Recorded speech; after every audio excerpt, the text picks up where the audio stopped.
I don't want to be a regular rapper. You know why? Because these regular rappers be broke. I'm saying it right here, right now. Soulja Boy is broke. This nigga stay mentioning how he made $1 million whenever he was 17. Bro, that was in 07. We are in 2024. You are old, my nigga. There's so many rich teenagers nowadays. Like, it became normal now. 6ix9ine, he got to be another broke rapper. Who another broke rapper? I can't even think of anymore. Famous Dex, he got to be broke. Rappers be so caught up buying bust down jewelry and spending all their money on weed and lean and just clothes and cars. This cap, the industry is capped. This shit is not real, bro. This shit is all perception and perspective and everything. 50-50, we gonna have and have. Oh, you're getting 360? I don't know. No, don't tell me you don't know. It's amazing how rapper contracts have been the center of ambiguity and confusion for 30 years. How do rappers still not know what's going on with their business? We see it every day. As soon as they get the deal, the first thing they do is get the rapper starter kit. Why is rap the only art form that idolizes being a customer? I need like 340 this long. Look how many tags, 20 tags already. Great customer. No, I do feel like a lot of rappers ain't just putting on like they really do got it like that. But most of them, you can tell whenever they start going broke, bro. Great customer. We're at 52,000 right now. Alright, so it'll be 52,000 flat. Alright. You can maybe do 50? I brought 100, I'm trying to leave it 50, for real. Great customer. And on the other hand, people like Lil Baby actually can't afford these types of expenses. Yeah, but this is where it Lil Baby starts. can. First is the chain, rented vehicle, Airbnb, and random IG model looking for a quick buck. No, that was crazy right there. That's the first time we let people perform. You lost something, bro? Right there. Hold it. Is that homie? You lost? Yo, he almost lost the vessel. Oh my god. Take care of that before we continue. That's Fake gotta go. You know what? jewelry. Just hold it like that. When you posted this photo, A I'm asking the knick-knack. question, I don't know what the hell it is, so. Oh, yeah. So basically, I was traveling to New York, right? And I was on a commercial flight. So I saw a picture that I liked. It was my mood picture, so I posted. I put travel day. So someone's on the plane, they take a picture of me, right? And says, well, that's kind of odd. How is he flying private when he's right here in front of me? Touch my shit, Jimmy. Touch my shit. Are you ready? Hold on, Bruh, it ain't even coming up.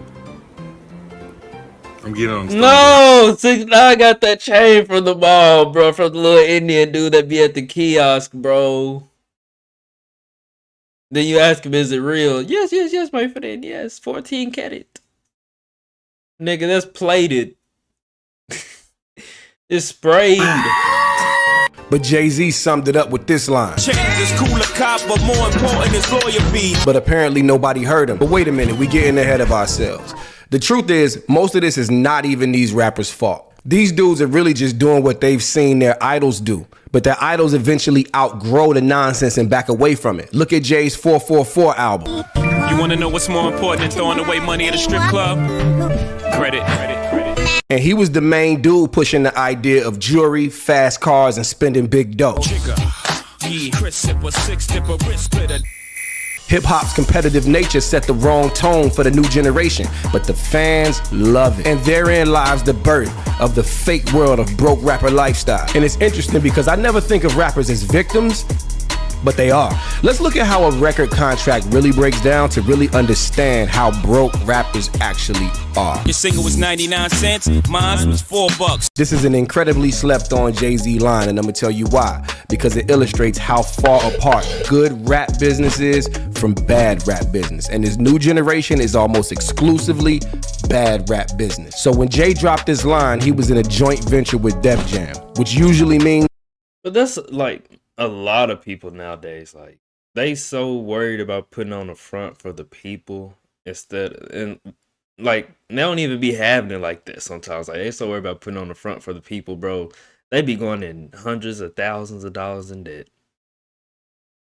instead of just spending their money right. Somewhere around a 50-50 split. Your money if the single eventually was gonna $4, start that drying means up, bro. $2 to Rockefeller, $2 to Def Jam. Jay is an executive and an artist, so he gets paid twice on this single. And then some of them don't even be having financial advisors. You know, financial advisors, they give you good advice like, hey, should I buy this? And you could have the money on hand, but they'd be like, hey, you really shouldn't buy that. It wouldn't be a good idea because you ain't got it like that, my nigga. You just be spending money. Average artist gets roughly 10%, but Eminem since Jay said was that, the bro. boss, he probably paid He was himself trying around to get a Rolex. 25%. 25% of $2 is 50 cents. That leaves $1.50 to be split between Jay, Dame, and Biggs, 50 cents each. So let's assume Jay was getting $1 to his bottom line per single sold. So let's put up the scoreboard. Jay, $1 per single. Now let's look at the new generation. Remember, the new generation is only 99 cents, and the average new artist deal would be about 10%, which would leave them with about 10 cents per record sold. So with about 1 million records sold, Jay would have made about $1 million, while the average artist would have made about 100,000. But let's not forget, that average artist took an advance, and that advance was And I will say this about the older rappers. Why do the new rappers look so stupid, bro? All of them get face tats.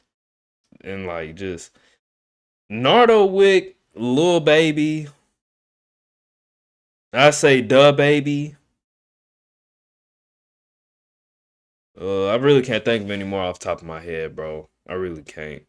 Them are the only niggas that look normal, that don't get all this crap Lil Pump got on his face.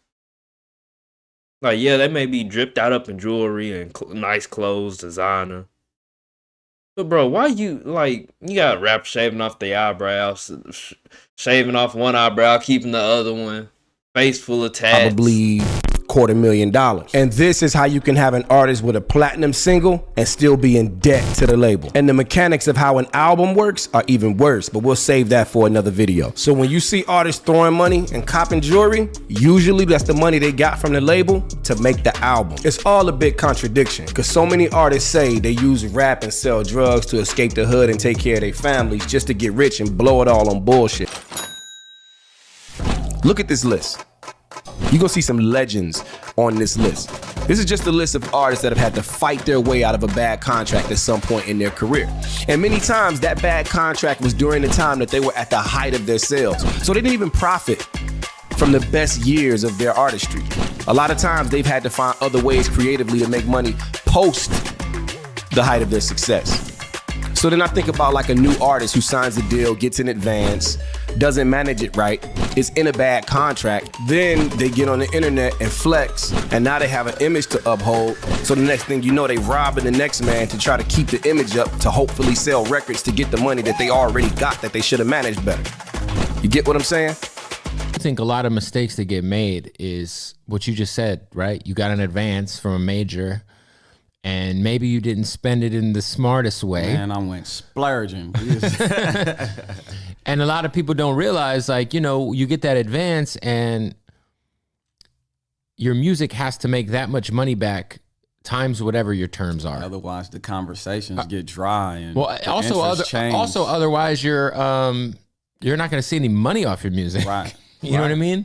Like, that's your big nut, and you got to kind of make that shit stretch. You know what I'm saying? For, you know, young independent artists watching this, what would be some advice you'd give them as far as, you know, taking the advance? Or, I mean, I would say, like, with the advance, invest it like straight back in yourself. Pay some bills, but invest it straight back into the business. Because at the end of the day, if the music not going and you ain't got nothing cracking in the people's face and marketing and going, like, what that advance mean? Like, you got a chain and some money and some, you know. So why are rappers so pressed? And all rappers rap about the same thing now. And I ain't gonna lie, it be catchy. It just be killing niggas, doing drugs, killing niggas, doing drugs, killing niggas, doing drugs, robbery, spin on your grandma's block.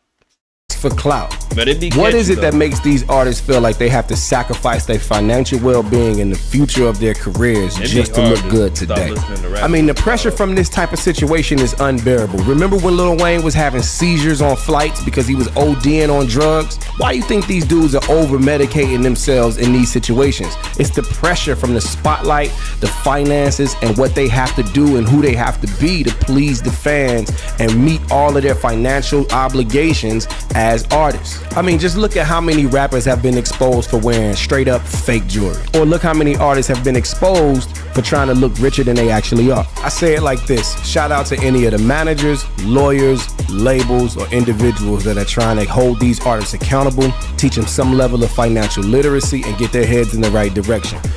It's time we pray for the next generation. Culture Decoded. All right, y'all. Thank y'all for watching. I'll see y'all up in the next one. Y'all let me know if y'all messing with this new camera angle. And this just, I ain't even gonna lie, y'all. I'm gonna have to give me a green screen. I've been saying that. And I'm gonna go on, and my green screen probably won't be here until about like July. But I got more bangers on the way. June was just the start. Better videos coming up in July, but I'm gonna see y'all up in the next one.